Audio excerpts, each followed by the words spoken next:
So గత previous 2025లో Telangana high court నిర్వహించిన examination paper ఎలా ఉంది సో మనం ఈ వీడియోలో నేర్చుకుందాం. సో ఈ వీడియోలో ప్రీవియస్ ఇయర్ పేపర్ 360 డిగ్రీస్లో నేర్చుకోవడానికి ప్రయత్నం చేద్దాం. సో ఇంగ్లీష్ మరి తెలుగులో ఉంటుంది, దయచేసి గమనించండి. ఓకేనా. సో ఫస్ట్ క్వశ్చన్, సో మనకు ఆల్రెడీ తెలుసు ఈ నెల 24 నుంచి మనకు అప్లికేషన్ ఫామ్ విధానం కూడా మొదలు కాబోతుంది. ఓకేనా. రైట్. ద ఫస్ట్ క్వశ్చన్ చూసినట్టయితే సో పాలిటీలోంచి అడిగినారు. So which schedule of the constitution of India list the official languages, okay, official languages of India. భారత రాజ్యాంగంలోని ఏ షెడ్యూల్లో భారత అధికార భాషలు చేర్చబడినాయి అని క్వశ్చన్ అడగడం జరిగింది. ఓకేనా. 12th షెడ్యూలా, 8th షెడ్యూలా, 6th షెడ్యూలా and 11th షెడ్యూలా. So మనకు దీనికి ఆన్సర్ వచ్చేసి 8th షెడ్యూల్ అండి. So option 2 8th schedule. So జాగ్రత్తగా గమనించినట్టయితే సో మొదటగా భారతదేశంలో సో మన భారతదేశంలో ఇన్ ద బిగినింగ్లో మనకు ఎన్ని లాంగ్వేజెస్ ఉన్నాయి అంటే సో మనం కేవలం 14 భాషలు మాత్రమే సో మన కాన్స్టిట్యూషన్లో అధికారికంగా చేర్చినారు. ఓకేనా. రైట్. తర్వాత సో 8 లాంగ్వేజెస్ అని తర్వాత యాడ్ చేయడం జరిగింది. సో టోటల్గా ప్రెజెంట్ మనకు ఎన్ని లాంగ్వేజెస్ ఉన్నాయి అంటే 22 అఫీషియల్ లాంగ్వేజెస్ మనకు కాన్స్టిట్యూషనల్గా రికగ్నైజ్ చేయడం జరిగింది. ఓకేనా. రైట్. సో జాగ్రత్తగా గమనించినట్టయితే మొదటగా 21st amendment in the year of 1965లో so 21st amendment in the year of okay. So 21st amendment in the year of 1967లో సింధీ లాంగ్వేజ్ని యాడ్ చేయడం జరిగింది. ఓకేనా. సింధీ లాంగ్వేజ్. తర్వాత 71st అమెండ్మెంట్ ద్వారా 71st అమెండ్మెంట్ 1992 ద్వారా తర్వాత మనకు మణిపూరి, ఓకే, మణిపూరి కొంకణి తర్వాత నేపాలి, ఈ 3 భాషల్ని వాళ్ళు యాడ్ చేయడం జరిగింది. ఓకేనా. సో బై 71st అడుగుతారు 71వ రాజ్యాంగ సవరణ ద్వారా ఎలాంటి భాషలు మన కాన్స్టిట్యూషన్లో అఫీషియల్ లాంగ్వేజ్లో భాగంగా చేర్చినారు అంటే సో మణిపూరి, కొంకణి, నేపాలి అని మీరు చెప్పండి. ఓకేనా. తర్వాత so in the year of 2003 by 92nd amendment, okay, by 92nd amendment in the year of 2003లో సో 2003లో 92nd అమెండ్మెంట్ ద్వారా 2003లో సో బోడో, డోగ్రీ, మైథిలి, సంతాలి అని మరో 4 భాషలను యాడ్ చేయడం జరిగింది. ఓకేనా. సో బోడో అడుగుతారు, బోడో, డోగ్రీ, మైథిలి,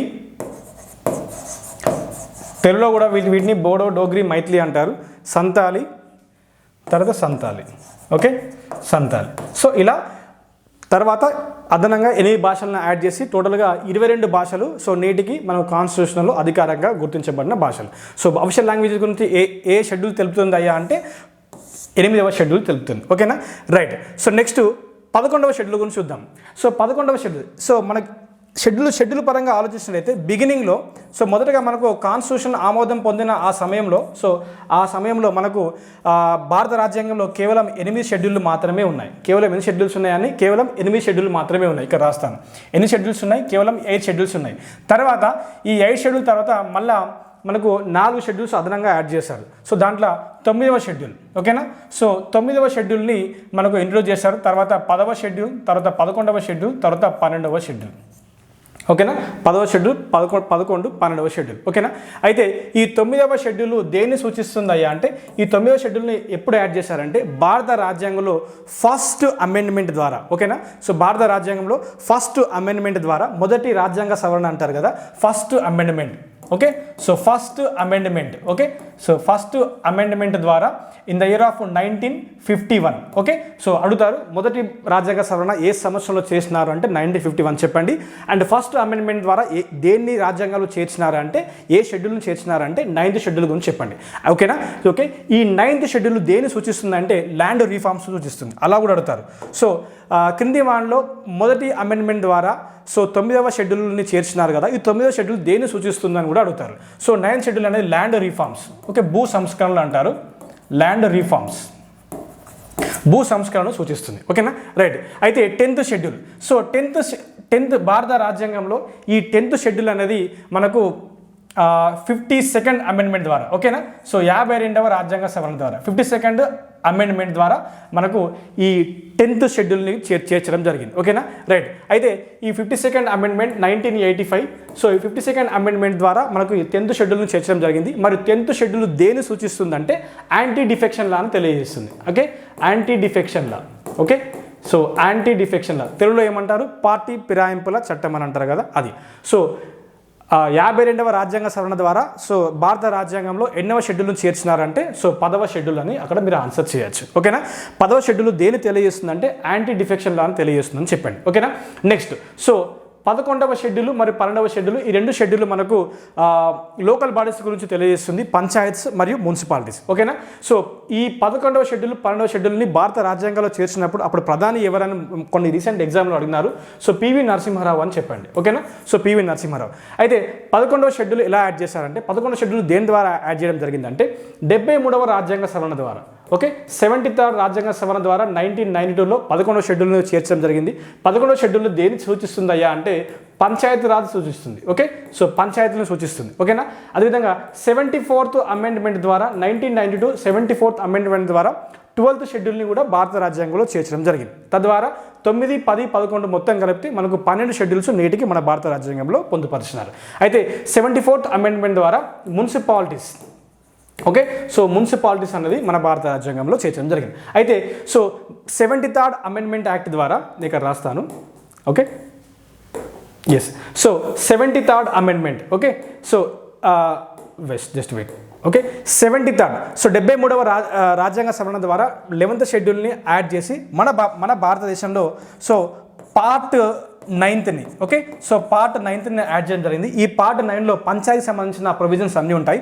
పార్ట్ 9లో ఆర్టికల్స్ ఎక్కడి నుంచి స్టార్ట్ అవుతాయంటే పంచాయతీ సంబంధించింది. ఆర్టికల్ 243 నుంచి 243O వరకు, ఆర్టికల్ 243 నుంచి 243O వరకు ఇందులో ఉంచడం జరిగింది. సో ఇందులో చాలా చాలా ముఖ్యమైనది. సో ఇప్పుడు మనకు స్టేట్ లెవెల్లో అసెంబ్లీ ఉంటుంది, మరి విలేజ్ లెవెల్లో విలేజ్ అసెంబ్లీ అంటారు కదా, దాన్ని ఏమంటామంటే గ్రామ సభ. సో గ్రామ సభను సూచించే ఆర్టికల్ ఏంటి అని అడిగితే మీరు ఆన్సర్ చేయండి. ఒకవేళ గ్రామ సభను సూచించే ఆర్టికల్ ఏంటిదంటే 243A. 243A అనేది గ్రామ సభను సూచించే ఆర్టికల్ అన్నమాట. నెక్స్ట్ సో 74, సో 73వ రాజ్యాంగ సవరణ ద్వారా పార్ట్ 9th చేర్చడం జరిగింది. అందులో ఆర్టికల్స్ మెన్షన్ చేశారు. 74వ రాజ్యాంగ సవరణ ద్వారా పార్ట్ 9Aని ఇంట్రడ్యూస్ చేయడం జరిగింది. Part 9A. సో ఇందులో ఆర్టికల్స్ మనకు 243P నుంచి 243ZG వరకు ఉంటాయి. 243ZG వరకు ఉంటుంది. సో ఇందులో మీకు నగర పంచాయత్ అంటాము, మున్సిపల్ కౌన్సిల్ అంటాము, మున్సిపల్ కార్పొరేషన్, వాళ్ళకి సంబంధించిన ఉంటాయి. అయితే సో 73వ రాజ్యాంగ 73rd amendment act that is schedule 11. So schedule 11లో ఎన్ని సబ్జెక్ట్స్ ఉన్నాయంటే 29 సబ్జెక్ట్స్ ఉంటాయి పంచాయతీలో. అదేవిధంగా 12th షెడ్యూల్లో ఎన్ని సబ్జెక్ట్స్ ఉన్నాయని అడిగితే 18 సబ్జెక్ట్స్ అని చెప్పండి. 18 సబ్జెక్ట్. ఓకేనా? సో 73వ రాజ్యాంగ సవరణ ద్వారా 11th షెడ్యూల్ని ఇంట్రడ్యూస్ చేసి అది పంచాయతీ రాజ్ గురించి తెలియజేస్తుంది. 11th షెడ్యూల్లో పంచాయతీకి సంబంధించిన ఎన్ని సబ్జెక్ట్స్, ఎన్ని అంశాలు ఉంటాయంటే 29 అంశాలు ఉంటాయి. 74వ రాజ్యాంగ సవరణ ద్వారా 12th షెడ్యూల్ ఇంట్రడ్యూస్ చేశారు. 12th షెడ్యూల్లో మున్సిపాలిటీకి సంబంధించింది, అందులో ఎన్ని సబ్జెక్ట్స్, ఎన్ని అంశాలు ఉంటాయి అంటే 19 అంశాలు ఉంటాయి అని చెప్పండి. ఓకేనా? అయితే భారతదేశంలో సో మొట్టమొదటి పంచాయతీ రాజ్ వ్యవస్థని ఇంట్రడ్యూస్ చేసిన రాష్ట్రం ఏంటిదంటే రాజస్థాన్లోని నగర్ డిస్టిక్. ఓకేనా? నగర్ డిస్టిక్ బర్దన్ సంథింగ్ ఏదో విలేజ్ ఉంటుంది, ఆ గ్రామంలో ఇంట్రడ్యూస్ చేయడం జరిగింది. ఓకేనా? రైట్. తర్వాత మన ఆంధ్రప్రదేశ్లో కూడా ఇంట్రడ్యూస్ చేశారు. ఓకేనా? రైట్. నెక్స్ట్ ఇంకేం మిగిలింది? 11th 12th అయిపోయిందా? So next 6th schedule. Okay, so 6th schedule. ఓకేనా? రైట్. సో 6వ షెడ్యూల్ గురించి మనం జాగ్రత్తగా గమనించినట్టయితే సో 6th షెడ్యూల్ అనేది మనకు ఈ 6th షెడ్యూల్ మన దేని గురించి చెప్తుందంటే special administration in the tribal areas in the states of Assam, Meghalaya, Tripura మరియు మిజోరం. అస్సాం, మేఘాలయ, త్రిపుర, మిజోరం చెప్తారు. షెడ్యూల్ 6లో పేర్కొన్న రాష్ట్రాలను గుర్తించండి. ఆప్షన్ ABCD అని ఇస్తారు. సో అస్సాం అని చెప్పండి, మేఘాలయ చెప్పండి, త్రిపుర అని చెప్పండి, అండ్ మిజోరాం అని చెప్పండి. ఓకేనా? దిస్ ఈజ్ షెడ్యూల్ 6, 6వ షెడ్యూల్. ఓకేనా? Right. Next. Okay, so next question, రెండవ క్వశ్చన్ చూద్దాం. Okay, right. Okay, right. Next రెండవ question. Okay, so who built okay, who built stupa which is located in Sanchi. Okay, Sanchi స్తూపాన్ని ఎవరు నిర్మించినారు, సాంచిలో ఉన్న స్తూపాన్ని ఎవరు నిర్మించినారు అంటారు. చంద్రగుప్తన, అశోకన, బిందుసారుడ, రాజ్భూషణ అంటారు. Okay, yes. సో సాంచి స్తూపాన్ని నిర్మించింది ఎవరయ్యా అంటే అశోకుడు అని చెప్పండి, అశోకుడు. Okay, right. So Sanchi stupa Sanchi stupa ఎక్కడ ఉంది అంటే సో మధ్యప్రదేశ్లోని ఓకే సాంచి టౌన్లో, ఓకే సాంచి టౌన్లో, మధ్యప్రదేశ్లోని సాంచి టౌన్లో రైజన్ జిల్లాలో, ఓకే సో రైజన్ డిస్టిక్లో ఉంటుంది. ఎక్కడ ఉంటుంది? సో రైజన్ జిల్లా, మధ్యప్రదేశ్లోని రైజన్ డిస్టిక్లోని సాంచి అనే ప్రాంతంలో సాంచి స్తూప అనేది ఉండడం జరుగుతుంది. సో సాంచి స్తూపాన్ని ఒక బుద్ధిస్ట్ మాన్యుమెంట్గా కూడా మనం చెప్పవచ్చు. అయితే ఇదే సాంచి స్తూపాన్ని యునెస్కో వరల్డ్ హెరిటేజ్ సైట్స్ జాబితాలో దీన్ని చేర్చినారు. ఏ సంవత్సరంలో అవుతుంది? హైకోర్టు కాబట్టి.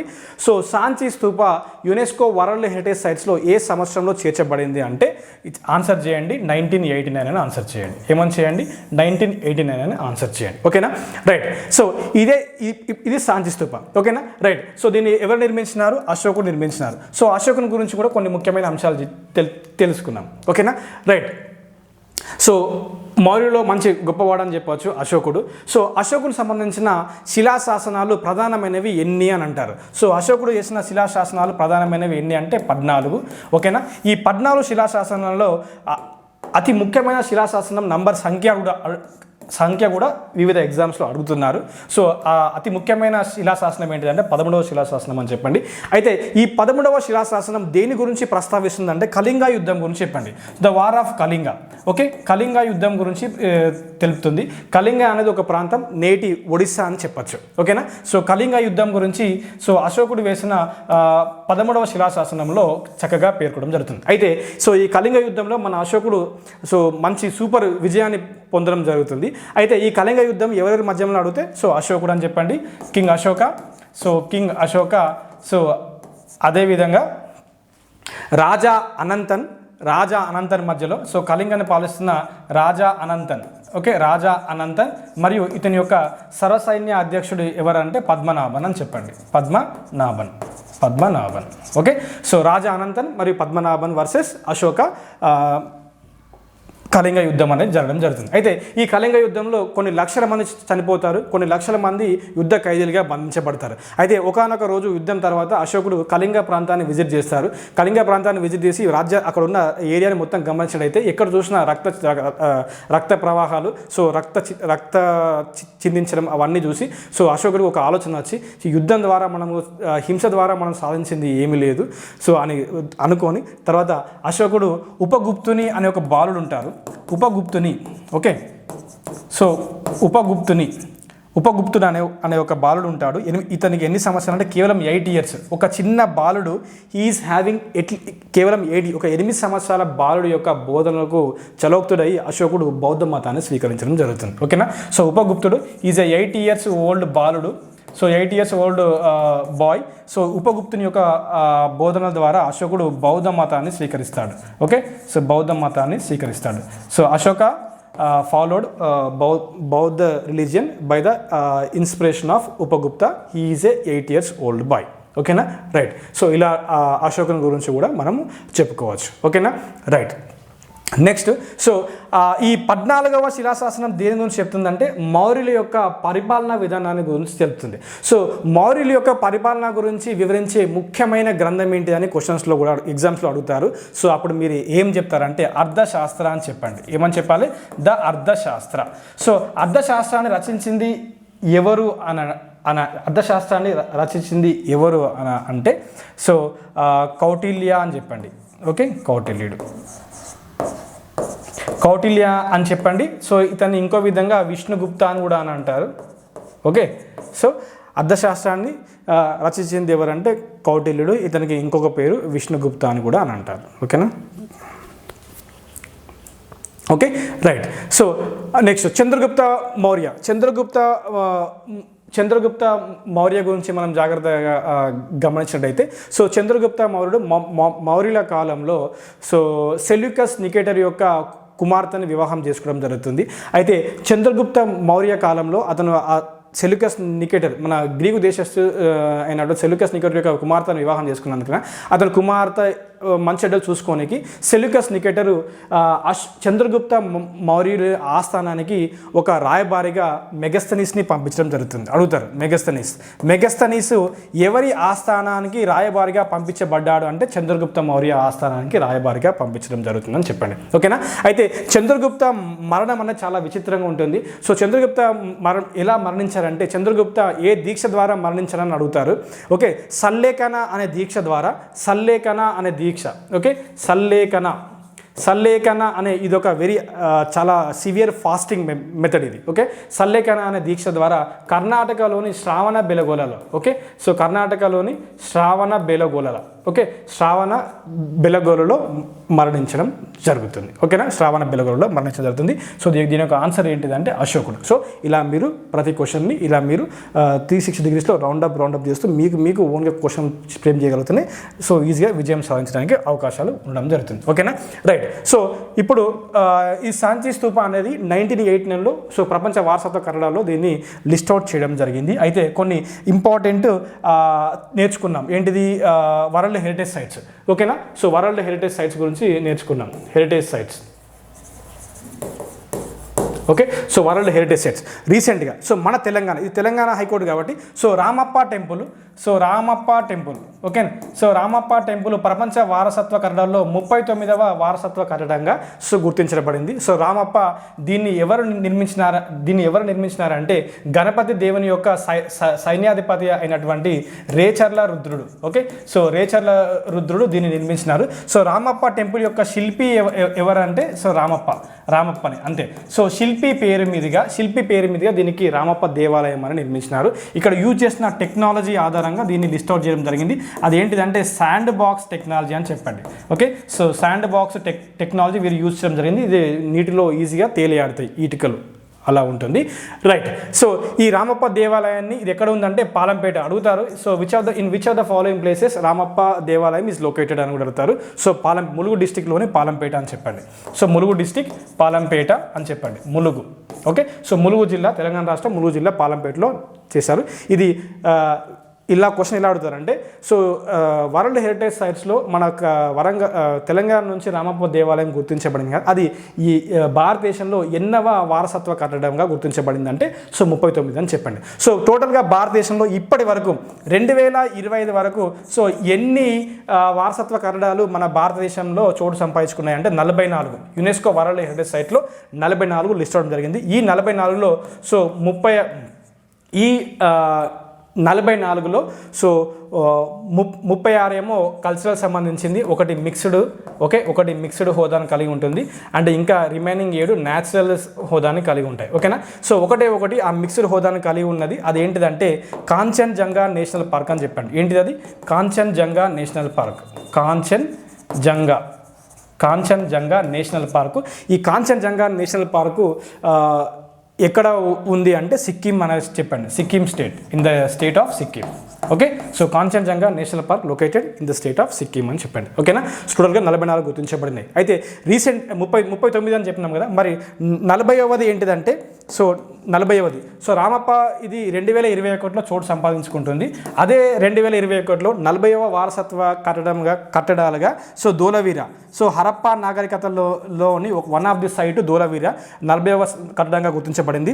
తర్వాత 41 శాంతినికేతన్. ఓకే, శాంతినికేతన్ మన రవీంద్రనాథ్ ఠాగూర్ గారు నిర్మించిన శాంతినికేతన్, ఇది వెస్ట్ బెంగాల్లో ఉంటుంది. ఇది కూడా 2023లో గుర్తించడం జరిగింది. 2023. సో 42 ఏంటంటే Hoysala. Okay, the ensembles of Hoysala so which is located in the state of Karnataka. So 2023. ఓకేనా? సో రీసెంట్గా 2024 లేదా 2025 అప్డేట్ ఏంటిదంటే సో 43వ వారసత్వ కట్టడంగా గుర్తించబడింది అంటే మైడోమ్స్.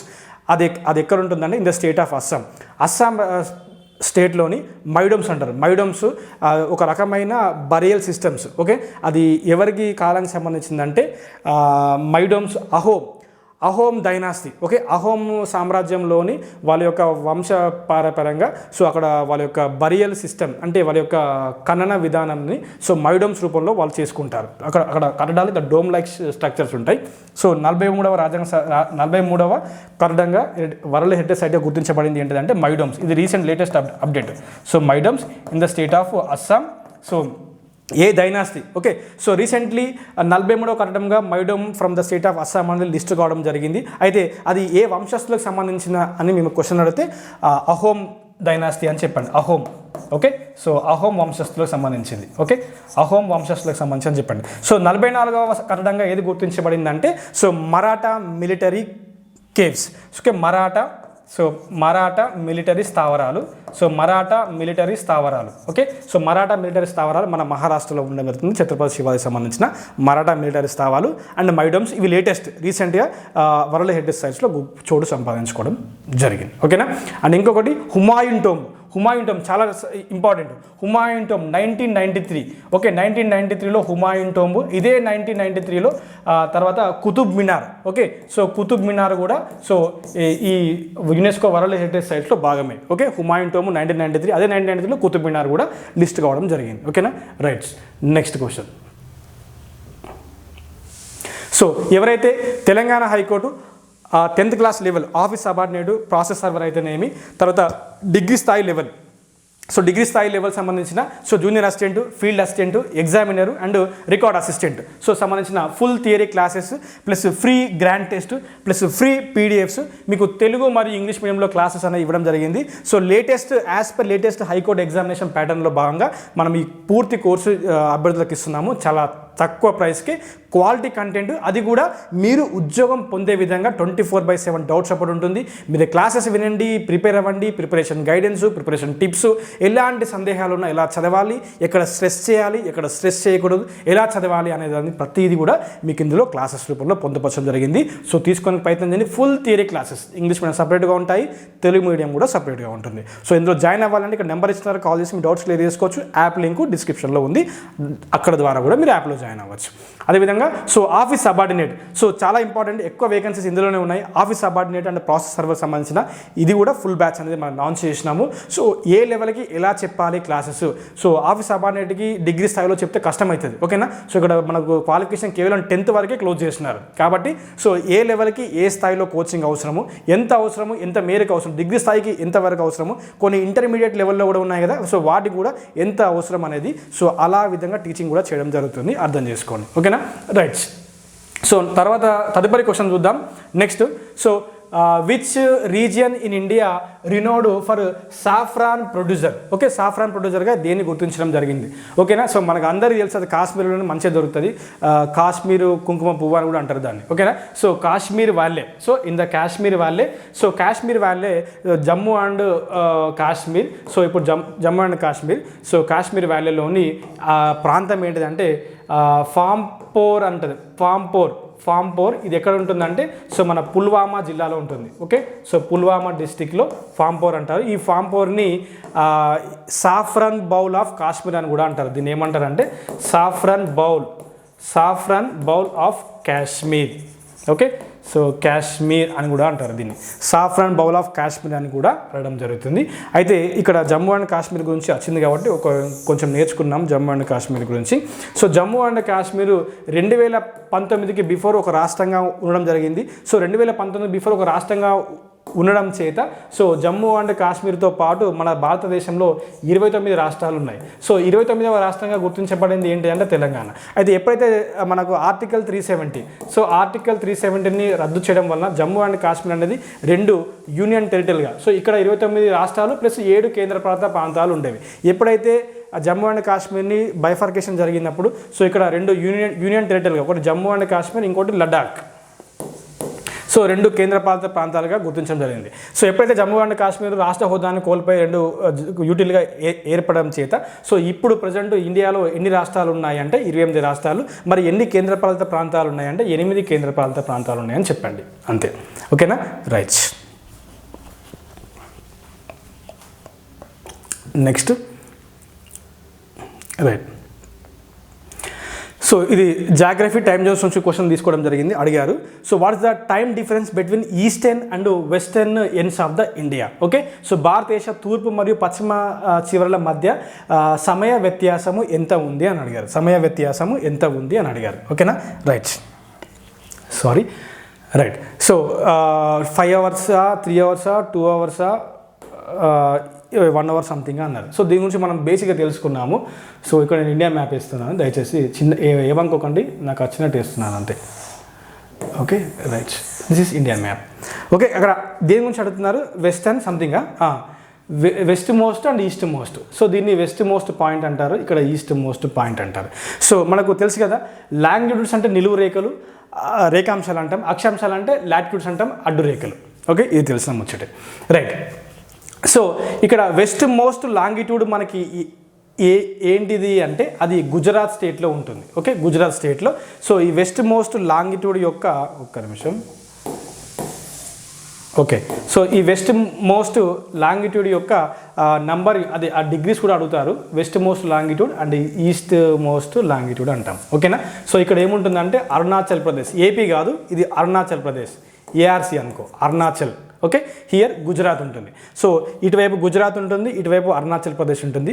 గుజరాత్కి మరియు అరుణాచల్ ప్రదేశ్కి సంబంధించిన లాంగిట్యూడ్స్ ఏంటిదంటే ఇది, ఈ చివరి ఇగో ఈ లాంగిట్యూడ్స్. సో ఈ లాంగిట్యూడ్ యొక్క సంఖ్య అనేది ఇంపార్టెంట్. ఇది 97 డిగ్రీల 25 మినిట్స్ ఈస్టర్న్ లాంగిట్యూడ్ అంటాము. సో దీన్ని ఇది 67. ఓకే ఓకే ఓకే, ఇది 67 డిగ్రీల 7 మినిట్స్ ఈస్టర్న్ లాంగిట్యూడ్. ఇదేంటిదంటే ఇంపార్టెంట్, అడుగుతారు. సో ఈ west most longitude is 68 degree 7 minutes eastern side, eastern longitude. And east most longitude ఏంటంటే 97 డిగ్రీస్ 25 మినిట్స్ ఈస్టర్న్ లాంగిట్యూడ్ అని అడుగుతారు. అలా కూడా మీరు గుర్తించాల్సిందే. ఓకేనా, రైట్. సో నెక్స్ట్ ఇది ఏమవుతుందంటే, సో గుజరాత్కి మరియు ఇక్కడ వెస్ట్ మోస్ట్ పాయింట్స్ నుంచి ఈస్ట్ మోస్ట్ పాయింట్ వరకు చూసినట్టయితే మనకు ఇక్కడ ఎంత లాంగిట్యూడినల్ ఎక్స్టెంట్ ఎంతవరకు విస్తరించి ఉందంటే 30 డిగ్రీ విస్తరించి ఉంటుంది. 30 డిగ్రీ ఎంత? 30 డిగ్రీ ఎంత అండి? 30 డిగ్రీ విస్తరించి ఉంటుంది. 30 డిగ్రీ విస్తరించి ఉంటుంది. సో 1 డిగ్రీ అనేది 1 degree which is equal to 4 మినిట్స్కి సమానం. 4 మినిట్కి సమానం కాబట్టి so 30 degree is equal to 30 into 4 minutes. 30 into 4 minutes అంటే 120 మినిట్స్. సో 120 మినిట్స్ అనేది 2 అవర్స్కి సమానం. సో 2 అవర్స్ సమానం. సో అరుణాచల్ ప్రదేశ్లో 4 గంటలకి సూర్యోదయం జరిగితే, అరుణాచల్ ప్రదేశ్లో 4 గంటలకి సూర్యోదయం జరిగితే గుజరాత్లో 6 గంటలకి సూర్యోదయం జరుగుతుంది. సో టైం డిఫరెన్స్ ఎంత? 2 అవర్స్. ఎక్కడుంది ఆప్షన్ 3. సో టైం డిఫరెన్స్ ఎంత? 2 అవర్స్, 2 గంటలు. దీని ఆన్సర్ 2 గంటలు. ఓకేనా, రైట్. సో ఇంకా కొన్ని అడుగుతారు. సో అయితే ఈ వెస్ట్ మోస్ట్ పాయింట్ ఏంటిదంటే, వెస్ట్ మోస్ట్ పాయింట్ ఏంటంటే గుహర్మోతి. ఓకే, సో గుహర్మోతి అని చెప్పండి. ఇది గుజరాత్లో ఉంటుంది. ప్రాంతం ఏంటి అంటే గుహర్మోతి. అండ్ ఈ అరుణాచల్ ప్రదేశ్లో ఆ ప్రాంతం ఏంటిదంటే కిబితు అని చెప్పండి. కిబితు. ఓకే, కిబితు అని చెప్పండి. నెక్స్ట్ సదరన్ మోస్ట్ పాయింట్ అంటే ఇందిరా పాయింట్ అంటాం.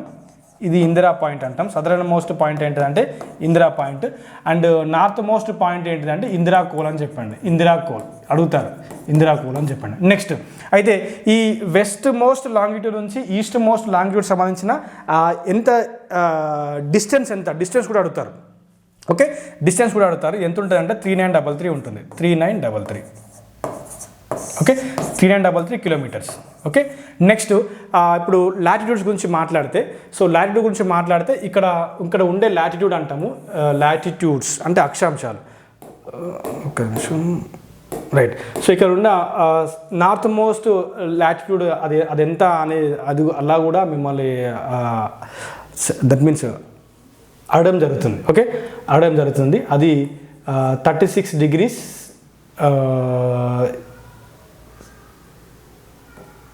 36 డిగ్రీస్ 8 మినిట్స్ సంథింగ్ ఏదో ఉంటుంది, 7 మినిట్స్ అనుకుంటా ఉంటుంది.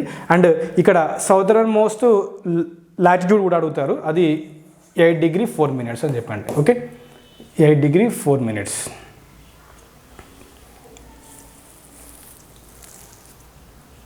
Okay, 36 degree 8 minutes. ఇది 36 డిగ్రీ 8 మినిట్స్ ఇది నార్థర్న్ లాటిట్యూడ్, ఇదేమో 8 డిగ్రీ 4 మినిట్స్ నార్థర్న్ లాటిట్యూడ్ అంటాం. ఓకేనా? ఇక్కడ ఎండ్ పాయింట్ ఏంటిది? ఇందిరా కోల్. ఇక్కడ ఎండ్ పాయింట్ ఏంటిది?